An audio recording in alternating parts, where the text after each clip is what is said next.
All right, I think we're gonna just get started. So thank you for joining on sales alignment and marketing alignment in general. We mentioned earlier in the panels that what's really driving, I think, the pain around alignment is that our customers are maturing and they're expecting a personalized experience through the funnel from everyone involved. And so I think that the first question I have here is, if our customers are maturing and demanding more from us, why is it so hard for us as revenue leaders to meet that demand? And I wanted to open up with you, Heidi, to answer that. Sure. Yeah, I think this came up on the prior panel. I think it's a little bit challenging because marketing will often have a lot of the data touch points, decide this is the message that we want to present to our customers, but then how do I make sure that all my enablement teams, my sales teams are trained on all that information in a timely way? And that's not easy when you have teams that are global, you have teams all over the US, and doing it in a timely fashion is hard. I think we're getting better. I think this came up in the prior panel that the holy grail is really having that single unified view of the customer, and I think technology is a big, big piece of that. I think it's only getting better, but it's a lot of our processes too, and making sure that we always are thinking about the teams that have to relay these messages and making sure that they have the tools to do it. And it sounds easy, but it's, as we all know, it's not. It's hard. Right. So do you guys have anything to add on that about the difficulty of alignment and why is it so difficult for all organizations of all sizes, small or large? Yeah, I actually think it comes down to a human problem before it's a data problem. And the human problem is that, Scott was saying, first it starts with the customer, right? So he's got the 3 C's of the customer. I actually have the 3 C's of the seller. and sometimes in marketing, we forget that the sellers are also our customer. As well as we know our customers, we have to know our sellers, even getting down to understanding what your seller persona is. And so I've got 3 C's of the seller. The first C is clarity, which is, don't assume that your sellers know exactly what to sell to whom to where, right? They don't always know that. The second is confidence, right? Which is, do they have the confidence to walk into an account and show up the way they need to show up to win? Meaning, do they know enough about the landscape? Do they know enough about the competitors? Do they know why we are different? And then the second part is competence, which is the ability to win and close the deal, not just get to the first or the second conversation. And if you don't understand where your sellers are along those 3 C's, you could do all kinds of great marketing, right? What happens then is you create demand and the supply can't match. So it's all about finding equilibrium, and that's where sort of the math comes in. Janice, just follow up on that. Is that a step process for you? Is it, you have a rep or you have someone come in and they graduate through all 3 C's, or is it when you're hiring, you look for those? Obviously, a lot of this needs to be built into your onboarding process for salespeople, and eventually they'll get there, right? But I would say that it even applies to salespeople who've been in the role for years, and especially if they've been in the role for years, because they learn how to sell a certain way, and the market changes, right? Yeah. Customers change, they have different expectations, and sellers don't always keep up with that, right? They continue to run the same formula that made them successful in the first place. Ted, what's been your experience, trying to bring teams together in this area? Well, I really love what Janice was talking about because, in smaller companies, the challenge is most AEs, most people are not at companies for years. They're there for months, they're there for quarters, there's turnover. We all are challenged with trying to recruit and retain the best talent we can possibly get our hands on. But I totally agree with that concept of creating alignment around intellectual curiosity, the concept of confidence, clarity, and competence. Is that what it was? Excellent, I like that. Heidi and I, when we were at Marketo together, Heidi had been there for a while. She's a brilliant marketer, and she's a great cultural addition to any team as well. But we had a real challenging environment that we were trying to deal with. Even though we work for a marketing company, ironically enough, we were with a marketing company where you'd think the culture around sales and marketing was as optimized as it could possibly be. Which I agree back to what Janice said, it's a human challenge because we had the challenges within Marketo. And there's a number of things that we did in order to to bring down those walls of defensiveness, which is always a challenge with any sales organization. But I believe first it's a human thing. I think intellectual curiosity and humility are really important culturally to mandate that the alignment must exist. But speaking as a revenue-focused person and as a salesperson, we're not low maintenance, we're higher maintenance. And at the end of the day, it comes down to how do we win? How do we get paid? How do we make money? And the question from a sales and marketing perspective, the choice that we made is, we said the things that we are going to do operationally, which I totally agree with what Karen Steele said in the last panel, that the emergence of the concept of revenue operations is the most strategic office in the go-to-market side of the business. Because if you can get clarity around your product market fit and your ideal customer profile, and you can build your go-to-market strategy segment-wise, industry-wise, whatever it may be, around a named account property, if you will be successful.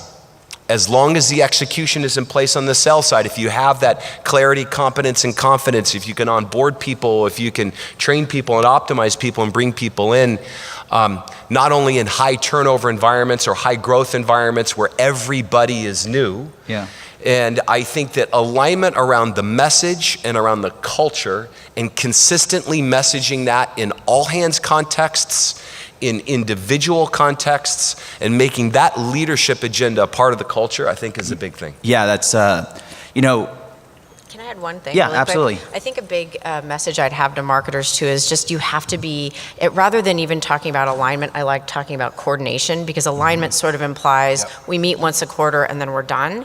And I think a mistake a lot of marketers make is that, your sellers, they have a lot of interaction with the customers. And even though most marketers do as well, I think it's important to listen and get their feedback and incorporate that and have an openness and not go into every meeting with the attitude like all our programs are amazing, all our brand initiatives, they're perfect.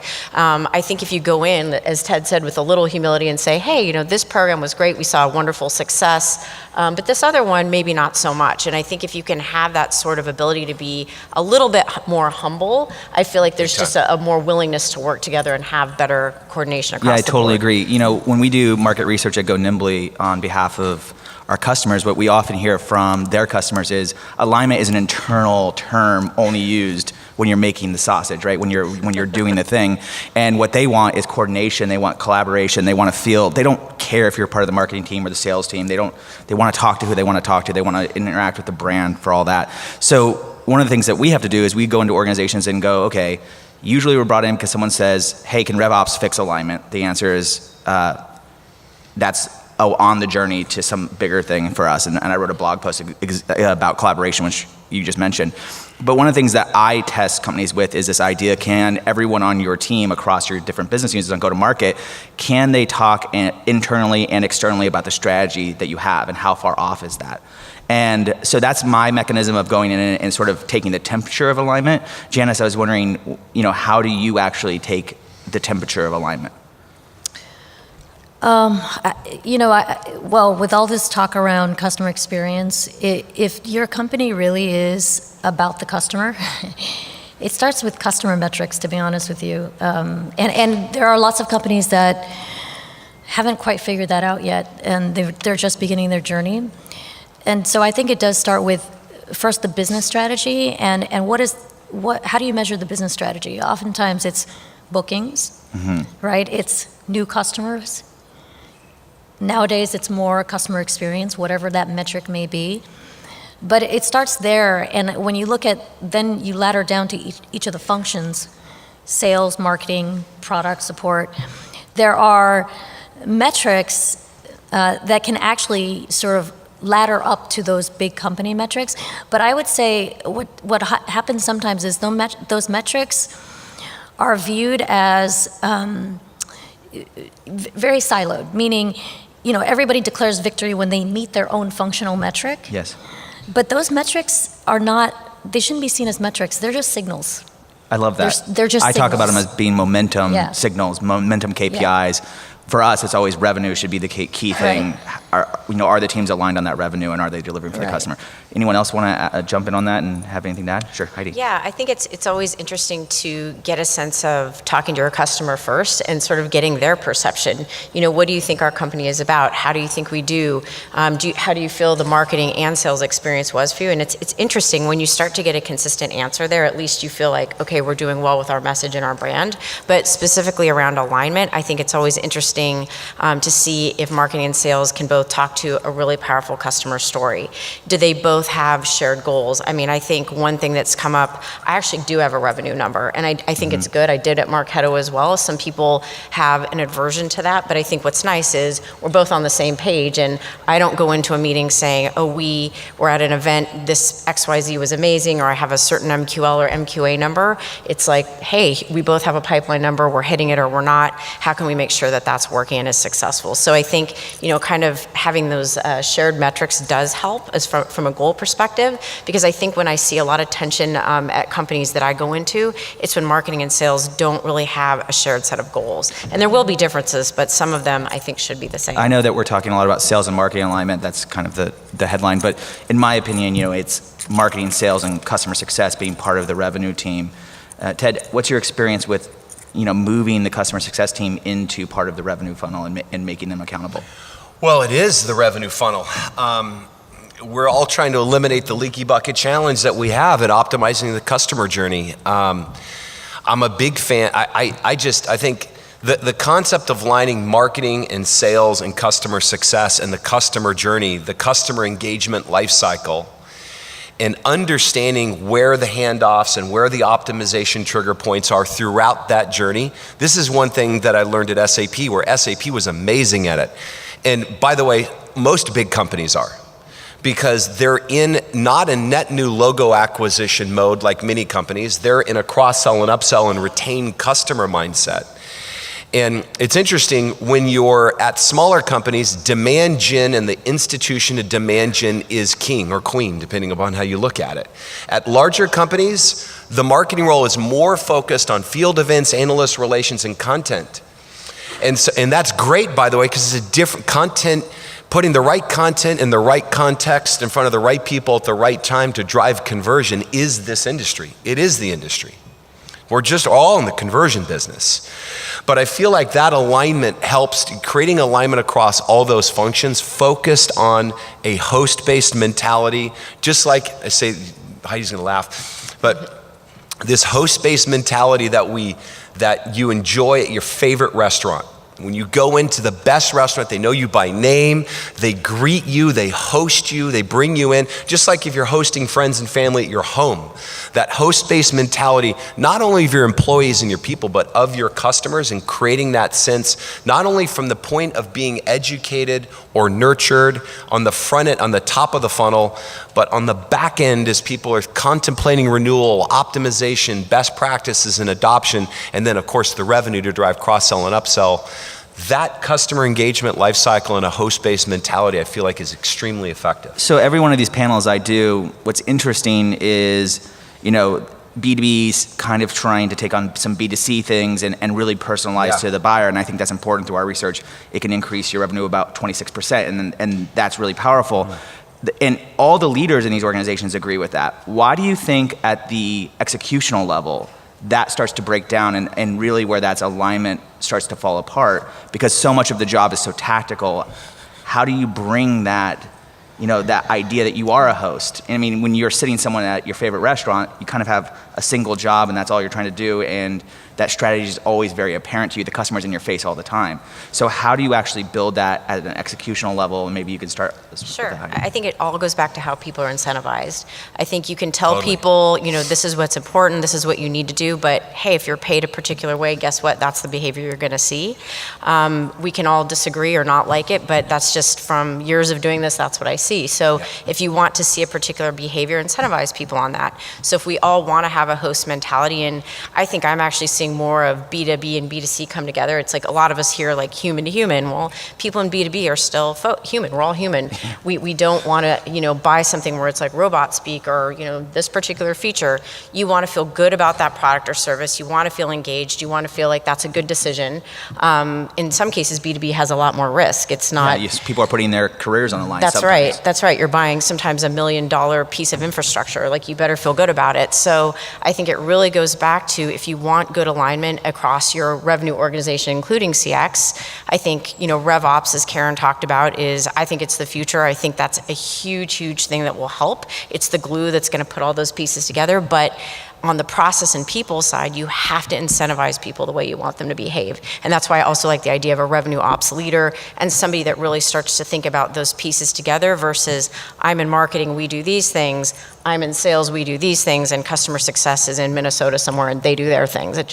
I think that you need a lot more alignment across the board. Yeah, it reminds me, the last panelist that was a CMO of Atlassian. Atlassian is an insane story because we'd all love that to be the context of how we grow. Because what we're talking about right now is giving a highly personalized many to one relationship experience. There's multiple people at our company supporting you and hosting you through your life cycle with us as a company. And the reality is we're one to many, right? We have very little time. So back to your question, it's this concept of templatizing and articulating with culture and with leadership specific roles and responsibilities. Now I realize when you're smaller, you're in a mindset where you're gonna be the jack of all trades. Customer success, they could be solution engineers, they could be renewal specialists, they can be escalation quarterbacks, they could be best practice and adoption folks, they could be cross-sell and upsell salespeople. Very, very challenging role to do well. But I feel like that kind of alignment is what really helps to drive the customer experience. Janice, I saw you lean in there. What do you? It's interesting. I think as a startup, to your point about one-to-many, it's easy to do one-to-many because you don't have that many people in marketing or sales. And the advantage you have there is your knowledge, your joint knowledge and understanding of the customer. The minute you get bigger, it's actually no longer many-to-many, one-to-many, it's many-to-many, because now you've got people on teams who are focused on the activity. And if you incent them and you put in the wrong measurement, they're focused on the activity and not the outcome, right? And so this goes back to what is ultimately that shared outcome. Is that outcome really about the customer and their happiness or their success or their experience? Or is that outcome, are you measuring people on activity? And I think that's kind of the trap that all of us start to fall into, which is too soft. We focus on the activity versus the outcome. And the difference when you're selling B2B is you don't have one customer. It is not, an account is not one person. It is many people within an account. And understand, if you want to do mass personalization, you actually have to understand the people behind the logo, right? And their different roles and their different psychographics, not their demographics, their psychographics. And that's really how you have to look at it. It's extremely complex, unfortunately. Yeah. Well, what I hate is I run a consulting firm, so I always tell my people that often the soft skills of sales and marketing get kind of downplayed for the technology and that it gets enabled. And I think the soft skills are so important to understand how to communicate clearly, how to sort of bring everything back. One of the things that I had on this last slide, because I think we're running out of time here, is around alignment.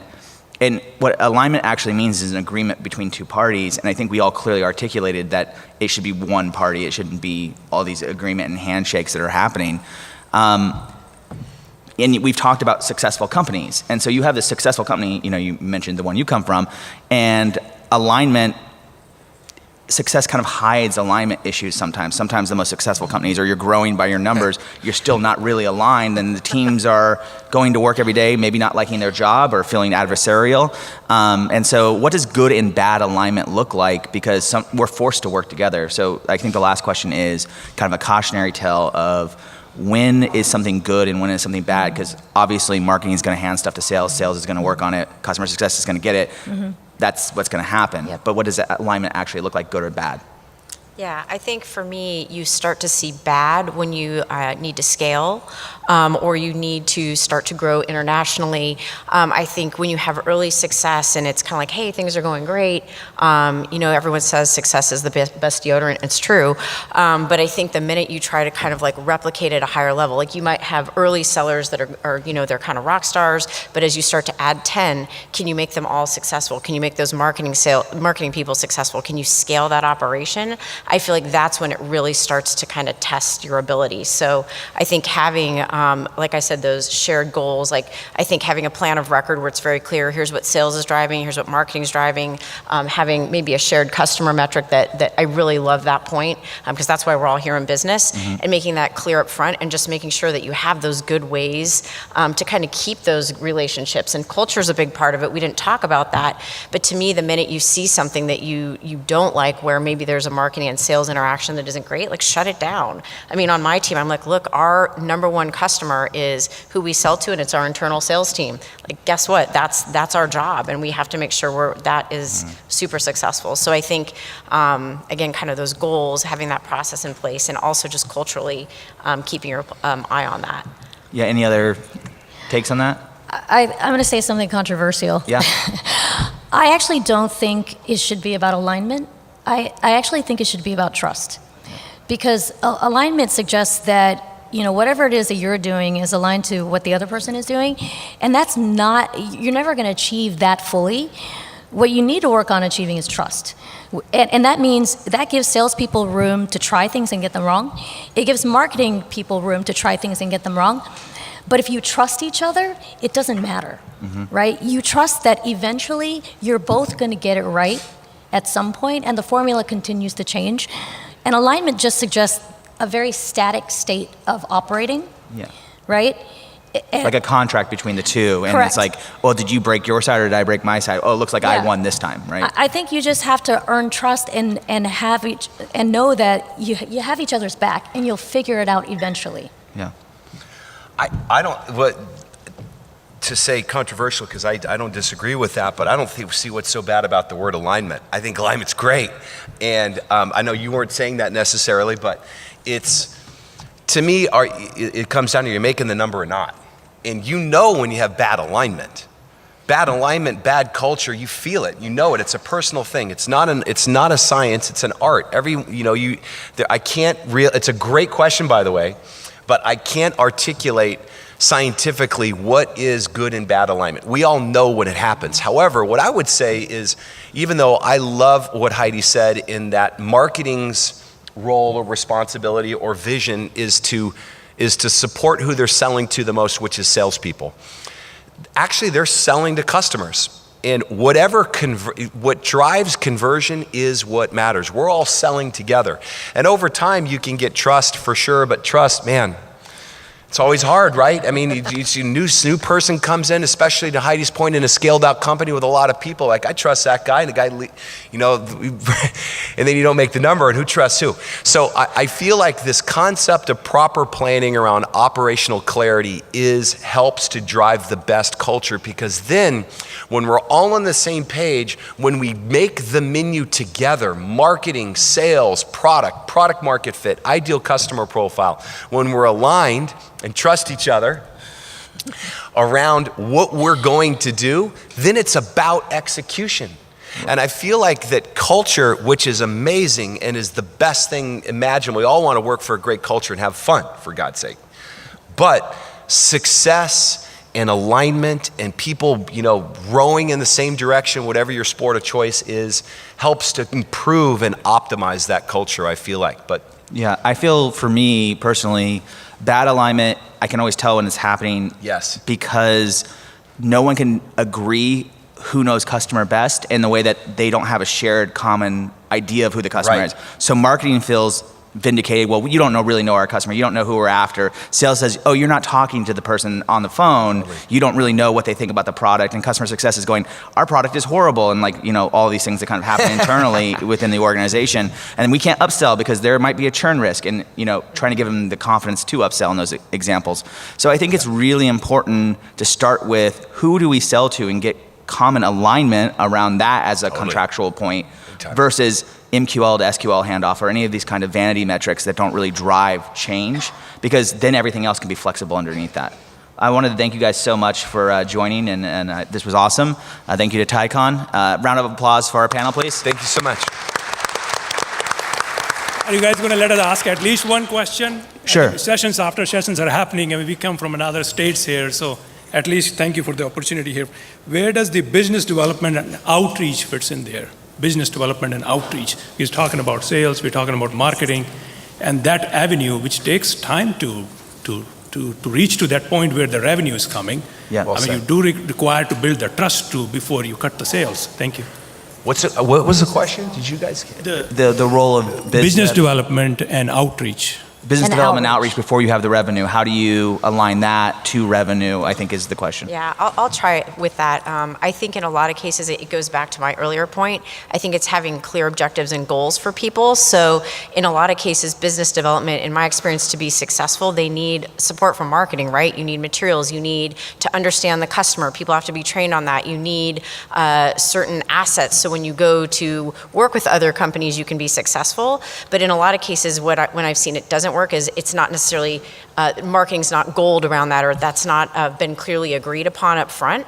And so I think it always goes back to, look, like even when you're coming up with pipeline, sometimes there, you'll see marketing sourced, sales and a partner channel or some sort of business development channel. I think it's being clear with that up front and making sure that those expectations are very, very set across senior leadership. I always see a problem when it's like, oh, hey, like marketing is supposed to help that team and that wasn't clear to marketing. Yeah. And I think, Or again, how to help them. Or with how it, to right. help them. And in a lot of cases for BD to be really successful, I mean, it's, as you know, you can scale a little while on the relationships you have, but outside of that, you need marketing to get you into new accounts. Also, I think you need to make BD part of your revenue funnel, and if they're not, Yeah. you're probably comping them at the wrong place.